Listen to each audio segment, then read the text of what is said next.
Good afternoon, everyone. What I'd like to do is discuss with you guys what I do to create unique burgers. I've discovered over the last several years that there are tons of diverse ways to put a new spin on the American classic burger. I was inspired several years back by watching a episode of Guy Fieri. I don't remember what channel it was, but he was doing different things with the burgers, and then I started noticing several of the other guys, Jamie Oliver, Bobby Flay, Curtis Stone. They kept adding and putting these different little ingredients in on these burgers to try to do different things. So I started trying that myself because I don't have a problem experimenting with food. The one thing that I do is I try new things. I try everything at least once food wise, and with making burgers, I've come to discover that adding stuff to it's not always a bad thing. There's several categories when it comes to making a burger that I have to filter through depending upon the mood and what I want to do, and that's your meat, your breads, bacon, vegetables, and cheese. It's not even the condiments and the other spices that's going to be added to it, but the main thing as far as the meat. There are several different options when it comes to this. Used to it was just beef burger, and that was it. And now you have the option. There's ground chicken, there's ground pork, ground turkey, and even for anybody that's going to be adventurous like I am, there's lamb. Um, Sometimes I like to mix them up. That's always an option. The next group is the bread. And doing this, sometimes it's not cheap to do this, but it's always fun and something nice to do with the family. But you can get bakery bread, store bought bread, or you can even bake your own. I've not done this yet, but I hope to sometime during the future. But usually bakery bread's a lot fresher, a lot nicer. You can get different things, pretzel rolls, sourdough, different things like that, and that really changes the concept of things with a burger sometimes. Um, like I stated earlier, with the meat, there's also the bacon option for anybody that likes bacon cheeseburgers. Um, if you think bacon, there's just pork bacon, but that's not the case anymore.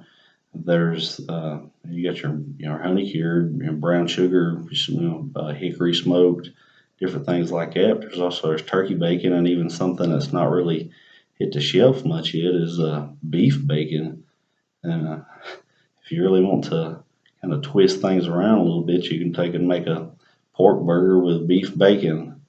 That's always an option. Right? The other thing is the cheese. This is important to me in a lot of ways because um, the way that I make things is I always like to use shredded cheese, and so as odd as that sounds, just put the meat, put the burger, whichever style that I'm going to do, put that into a glass mixing bowl, and then start adding the ingredients to it and mixing it up. I take and put Worcestershire sauce in there sometimes, uh, crushed red pepper, pureed jalapenos, different things like that to really add a little extra flavor to it. But I always like to take a shredded cheese to put in there and just mix it up really, really well. And my favorite, as far as that goes, would be Gouda.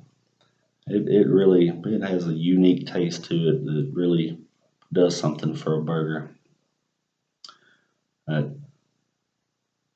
Also, within this, as far as the mixing goes, there's also this other option that I've discovered, which is taking and having ground burger and also ground bacon and mixing it up and making your burger that way. That's something that I've found to be quite good. But on the other side of things, there's also, your vegetable options. There's different kinds of lettuces, the iceberg, romaine. You decide which one you're going to do with that.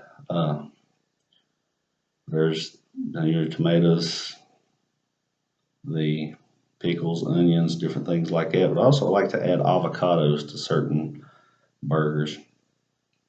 Uh, you get all this stuff, get all these ingredients, and bring it all together and start cooking it. Whether it's on a grill or stove top. There's also the cooking them in the oven, and I've done this a few times, and it's actually quite nice. One thing that I never do, especially when I've added the cheese to it like that, is never just start mashing on it to try to squish everything out of it, because you expel all the cheese and a lot of the ingredients that are inside of it, along with all the all the stuff that makes it juicy. Um, Once you get this done, there's also I have to consider the option of you know uh, sides, whether it's fries, chips, coleslaw, baked potato stuff. For me, there's really no big debate on this at the moment, but the option's always out there.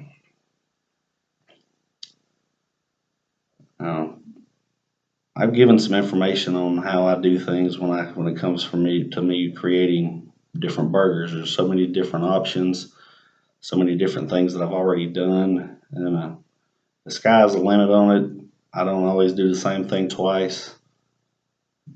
The one thing that I do, I like to check the different websites. Each of the people I named, Guy Fieri, um, Bobby Flay, Jamie Oliver, and Curtis Stone, each of them have their own .com recipe boards and everything that I check sometimes to see if there's anything new, anything different that they've done on this, and even check on different other different recipes. Uh, what I've done is, give it information on what I do. I take a creative approach when it comes to food and burgers, and that's all I have for today. I'm fixing to go find a burger. Thank you.